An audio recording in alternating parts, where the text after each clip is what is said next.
तो हम चाहेंगे कि हमारे संपादक अनुराग ठाकुर जी और हमारे सहयोगी संतोष माननीय विधानसभा अध्यक्ष रविंद्र महतो जी को मंच पर लेकर आएं।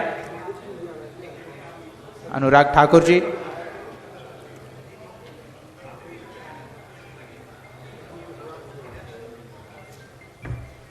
तो मंच पर हमारे साथ हमारे मुख्य अतिथि, तालियों के साथ इनका स्वागत करें। और माननीय, हम चाहेंगे कि कार्यक्रम की शुरुआत हम जो परंपरा रही है हमारी राष्ट्रगान के साथ करें। तो हम तमाम अतिथियों और हमारे कार्यक्रम में मौजूद सदस्यों से आग्रह करेंगे कि राष्ट्रगान के लिए अपने स्थान पर खड़े हो जाएं। और अब हम शुरू करेंगे राष्ट्रगान।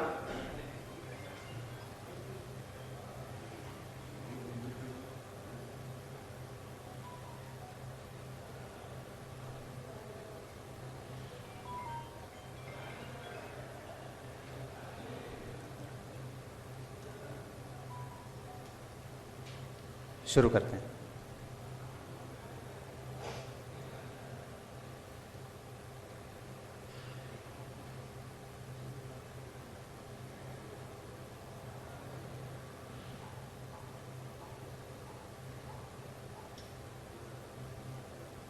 जन गण मन अधिनायक जय हे भारत भाग्य विधाता। पंजाब सिंध गुजरात मराठा द्राविड़ उत्कल बंगा। विंध्य हिमाचल यमुना गंगा उच्चल जलधि तरंगा। तव शुभ नामे जागे तव शुभ आशीष मांगे। गाहे तव जय गाथा जन गण मंगलदायक जय हे भारत भाग्य विधाता। जय हे जय हे जय हे जय जय जय जय हे।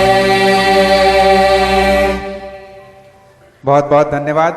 और आज आपको भी एहसास हो रहा होगा कि राष्ट्रगान गाते हुए आपके रोंगटे खड़े हो जा रहे होंगे, क्योंकि आज सुबह की शुरुआत भारतीय सेना के शौर्य से परिचय के साथ हुई है। भारतीय सेना ने हमारे देश की उन तमाम बेटियों की मांग का सिंदूर उजाड़ने वालों का बदला लिया है ऑपरेशन सिंदूर के माध्यम से, और अद्वितीय शौर्य का परिचय दिया है। तो ये राष्ट्रगान गाते हुए आज एक विशेष अनुभूति हर दिन की तरह, लेकिन आज इस खबर के कारण रोंगटे भी खड़े हो जा रहे हैं हमारे सैन्य पराक्रम को समर्पित इस राष्ट्रगान के माध्यम से। और हम चाहेंगे कि अब हम कार्यक्रम को आगे बढ़ाएं।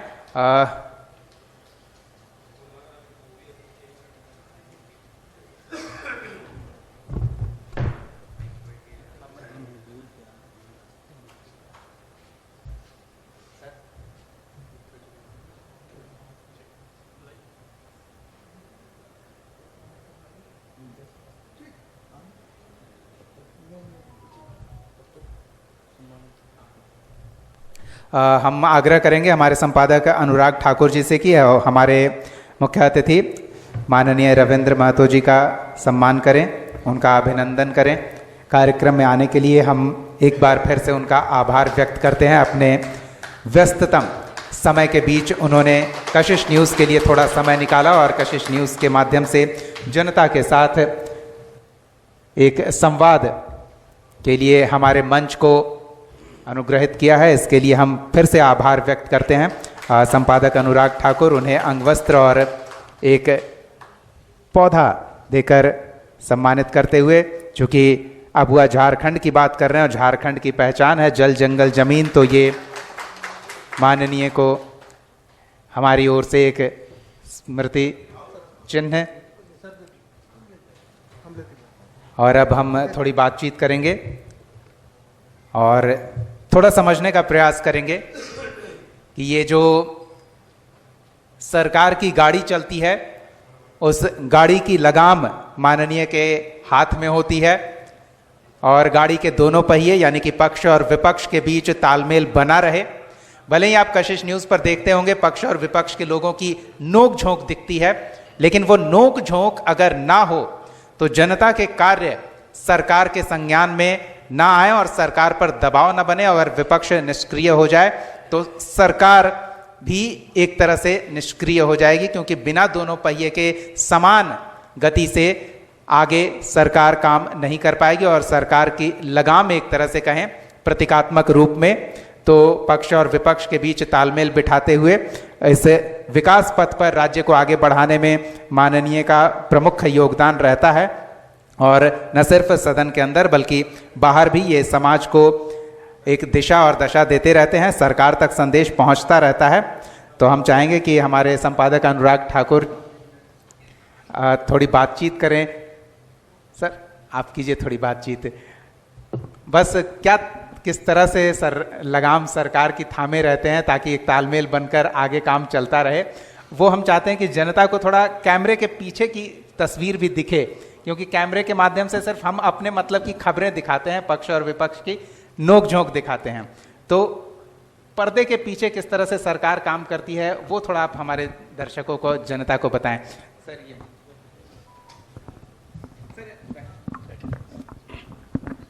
सर सबसे पहले तो स्वागत है आपका कशिश न्यूज़ में और बहुत बहुत आभार आप आए और हमें मौका दिया कि हम आपका सम्मान कर सके। सर आप ये दूसरी बार स्पीकर के पद पर हैं और आप जीत कर भी आते हैं क्षेत्र से, और आपकी छवि ऐसी है कि आप सबको लेकर चलते हैं और सदन में सबका भरोसा लेकर चलना ये बहुत बड़ी बात होती है। तो कैसे इसको कर रहे हैं सर आप? सबसे पहले आपके इस कार्यक्रम में हमको निमंत्रण देने के लिए आपको धन्यवाद। आपके कशिश न्यूज़ के तमाम परिवार के तमाम सदस्यों को मेरे तरफ से ढेर सारे शुभकामना, धन्यवाद और जोहार। देखिए, जिस शासन व्यवस्था के अंदर हम लोग रहते हैं, जिस शासन व्यवस्था के द्वारा बनाए गए नियम कानून से हम सारे लोग आच्छादित होते हैं, उस शासन व्यवस्था को स्वस्थ परिपाटी के तहत आगे ले जाने का अहम दायित्व आसन पर बनता है। और एक तरफ सरकार जिन योजनाओं को उनके वायदे के मुताबिक, उनके इच्छा के मुताबिक, उनका जो लोग हैं राज्य में जो निवास करते हैं, उन तमाम लोगों के आर्थिक सामाजिक परिप्रेक्ष्य को अध्ययन करने के उपरांत कुछ योजना लेकर के आते हैं और उस योजना को धरातल पर उतारते हैं और उससे वैसे व्यक्ति का जिनके लिए योजना का निर्माण हुआ, लोगों का अपेक्षित उन्नति होता है, उनका आर्थिक उन्नति होता है, सामाजिक उन्नति होता है, शैक्षणिक उन्नति होता है, सारे चीज़ में उनका विकास होता है। और मेरा सिर्फ इतना ही काम रहता है कि पक्ष के द्वारा जो भी योजना लाया जाता है उनको निष्पक्ष रूप से वे कहाँ तक उचित है, कहाँ तक अनुचित है, ये जनता को कितना असर कर सकता है, कितना असर नहीं कर सकता है, या जनता तक पहुंचने के लिए कौन कौन सा व्यवधान उत्पन्न होगा, कौन कौन सा बाधा उत्पन्न होगा, इन तमाम विषयों पर प्रतिपक्ष के लोग नज़र डालते हैं। मैं इस चीज़ को एक स्वस्थ परंपरा और स्वस्थ परिपाटी के रूप में मानता हूँ कि विपक्ष का आलोचना जितना तीखा होगा, विपक्ष का सुझाव जितना मजबूत होगा, और इसी को पाथेय यानी चलने के, हम जब रास्ते में चलते हैं तो कुछ पॉकेट में लेके चलते हैं, जिसको हमको लगता है हिंदी शब्दकोश में पाथेय है कि नहीं जान नहीं रहा है, लेकिन पाथेय के रूप में सरकार इसको ग्रहण करते हैं और ग्रहण करने के क्रम में उनके योजनाओं में, उनके पॉलिसी में जो कमी बेसी रहता है उनको और ज़्यादा मजबूत करने का काम करता है। सर झारखंड की अगर बात करें, क्योंकि हमारे कार्यक्रम का नाम ही है जोहार टॉक्स, और जब झारखंड अलग राज्य बना तब से लेके आज तक मतलब 25 साल हो गए, कितना अंतर देखते हैं या और भी कहाँ कमी रह गई है कि हम और मजबूत बने और मजबूत राज्य बनकर उभरें, इसको कैसे देखते हैं सर? और आने वाले समय में क्या कुछ और करने की ज़रूरत है? देखिए, ये जो प्रश्न आपने हमारे पास रखे, ये प्रश्न सही में बहुत, इसको विवादास्पद भी बोल सकते हैं, तो लेकिन आलोचना समालोचना होते रहता है, ये अलग विषय है। मैं स्पष्ट रूप से एक बात मैं सहर्ष स्वीकार करता हूँ कि झारखंड अलग होने के बाद इस 25 साल के अवधि में, इस 25 साल के कालखंड में इस राज्य को जितना आगे निकलना चाहिए था, हम लोग उतना आगे नहीं निकल पाए हैं। लेकिन यह भी कहना गलत होगा कि हम एकदम आगे निकल ही नहीं पाए, ये भी गलत होगा। निकल पाए लेकिन उतना नहीं निकल पाए। दूसरी बात यह है कि जिस समय झारखंड अलग राज्य हमारे देश में बन रहा था, हमारे साथ और 2 राज्य उत्तराखंड और छत्तीसगढ़ दोनों राज्य बना, और दोनों का अगर तीनों राज्य का अगर आप तुलना करेंगे, कंपैरेटिव स्टडी अगर करेंगे हर विषय में, हर सेक्टर में, हर क्षेत्र में, तो हमको लगता है कहीं ना कहीं उन लोगों से भी हम लोग पीछे रहे हैं।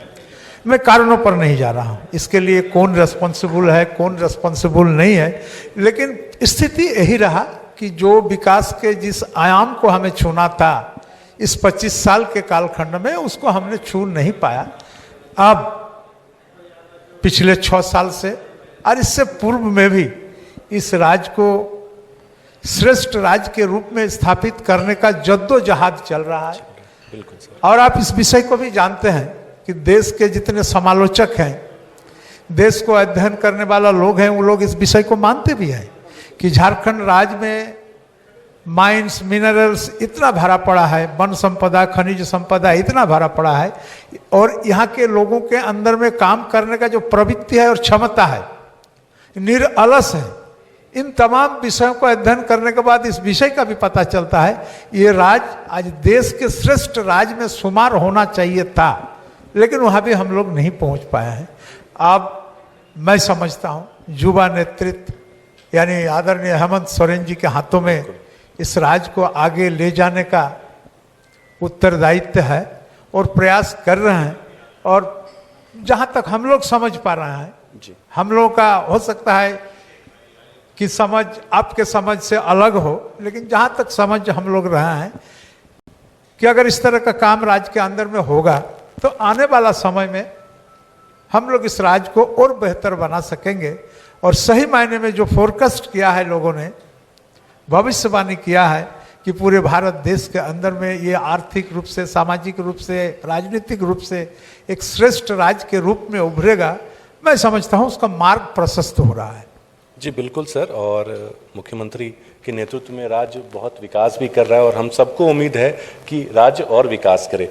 एक सवाल सर हटके, क्योंकि आज हमारी भारतीय सेना ने जो पहलगाम अटैक हुआ था उसका बदला लिया है, और कहीं ना कहीं इस जो आज घटना हुई है इसका इंतज़ार पूरे देशवासियों को था और सभी को इंतज़ार था कि भारतीय सेना कब बदला लेगी, क्योंकि जिस तरीके से हमारे 26 निर्दोष नागरिकों को मारा गया था, तो कहीं ना कहीं ये पहली बार हुआ था कि सिविलियंस को, टूरिस्ट को अटैक किया गया था आतंकवादियों द्वारा। तो आज सेना ने, सरकार ने बदला ले लिया है, तो इस पे सर कुछ कहें। देखिए, हाल के दिनों में हमारे देश का अंदर, जिसको हम लोग भूस्वर्ग कश्मीर कहते हैं, जिस स्थान को देखने का ललक हर इंसान के जीवन में होता है, वहाँ के आतिथेयता, वहाँ के सौंदर्य को देखने के लिए और वैसे जगह में हमला करना, इसको आप जितना भी निंदा करें ये कम होगा। और इस तरह का नापाक मनसूबा रखने वाला व्यक्ति मानव सभ्यता के अनुकूल हम उसको नहीं मान सकते हैं, उसको हम कभी नहीं समझ सकते हैं जो हमारे मानव सभ्यता के अनुकूल का ये बर्ताव है। ये बर्ताव निसंदेह रूप से बर्बरतापूर्ण बर्ताव है, ऐसा नहीं होना चाहिए। कोई भी सभ्य समाज या सभ्य देश इस तरह का नहीं करता है, लेकिन हमारे देश के तरफ में भी ऐसे षड्यंत्रकारी, ऐसे सोच रखने वाला लोगों का, ऐसे बर्ताव करने वाला लोगों का और देश के हमारे इंसान, निर्दोष इंसान के जान माल लेने का, देश को क्षति पहुंचाने का जिम्मेदारी भी हमारे देश के सेनाओं के कंधे में, सरकार के कंधे में, हम तमाम 100 करोड़ जनताओं के कंधे में है। हमको निश्चित रूप से ऐसे षड्यंत्रकारी लोगों को माकूल जवाब देने की आवश्यकता है। मेरे समझ से देश को इस समय में और दृढ़ होने की आवश्यकता है और दृढ़ता के साथ पूरा निष्ठा के साथ, पूरा साहस के साथ, पूरा हिम्मत के साथ ऐसे शक्तियों का मुंहतोड़ जवाब देना चाहिए। हमारे ख्याल से मेरा भी और देशवासियों का भी यही इच्छा है। बहुत बहुत धन्यवाद सर। दीपक। बिल्कुल।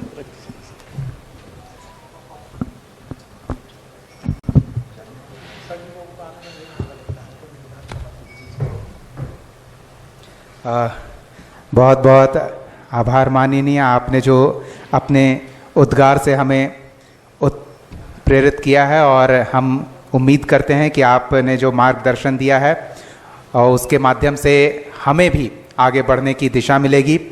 सरकार किस तरह से काम कर रही है इसका एक संक्षिप्त परिचय हमारे दर्शकों को हुआ है। हम चाहेंगे कि इस कार्यक्रम की औपचारिक शुरुआत भी कर ही दे दीप प्रज्वलित के साथ। तो हमारे संपादक अनुराग ठाकुर जी से आग्रह है कि वो माननीय अतिथि महोदय को लेकर आएं और हमारे सहयोगी नवनीत जी सहयोग करें दीप प्रज्वलन के लिए।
झारखंड को समर्पित हुआ झारखंड की बात कशिश न्यूज का जोहार टॉक्स औपचारिक रूप से हमारे मुख्य अतिथि माननीय विधानसभा अध्यक्ष रविंद्र महतो के कर कमलों द्वारा दीप प्रज्वलित कर शुरू किया गया है। माननीय बस कुछ पल और हमारे कुछ विशिष्ट अतिथि हैं, कुछ समाज सेवक हैं, वो हम चाहेंगे कि आपके हाथों उनका सम्मान हो जाए। तो हम अपने अतिथियों से भी आग्रह करेंगे कि माननीय के समय का ध्यान रखते हुए थोड़ा जल्दी मिथिलेश कुमार मिश्रा जी, नवीन यादव जी, कुमारी छाया जी, विकास कुमार माली जी कृपया एक एक कर आएं और प्रफुल्ल थोड़ा सहयोग करें।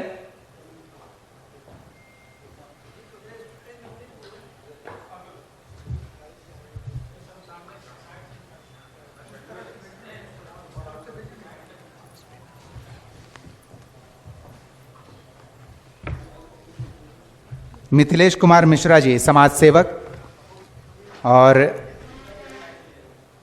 विशेष रूप से इनकी रुचि रहती है कि किस तरह से समाज को अपनी ओर से दे पाएं। बहुत बहुत धन्यवाद माननीय। हमारे अगले अतिथि कुमारी छाया जी, मुख्य पार्षद कस्बा।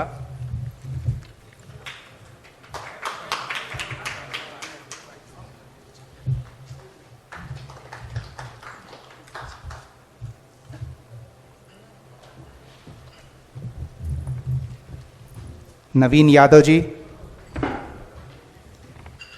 समाज की सेवा में समर्पित, और कशिश न्यूज़ भी गौरवान्वित है ऐसे लोगों को अपने मंच पर आमंत्रित कर और माननीय का आभार कि उनके समाज सेवा के कार्य को महत्व देते हुए। और हमारे साथ विकास कुमार माली जी हैं। माननीय बस